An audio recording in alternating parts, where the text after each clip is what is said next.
Күп еллар Шамил Галухаевич безнең сәнәгать, сәяси тормышка районна күп өлешен кертә.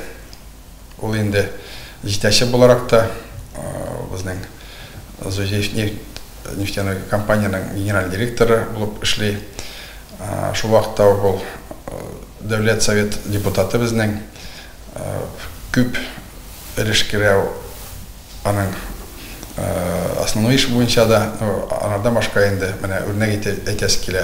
Быел мәктәпкә хәзерләнгәндә миллион ярым акча кертте оешма безнең балалар бакчасы Ратничок, Мамык мәктәбенә. Шул вакытта ук Мамык авылындагы клубны ремонтлар бүгенкендә анда да күп кенә акча керә.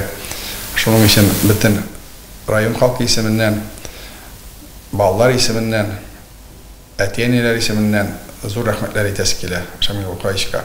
Анарга телисе килә озын гомерләр, саулык, сәламәтлек үзенә, якыннарына, эшендә уңышлар.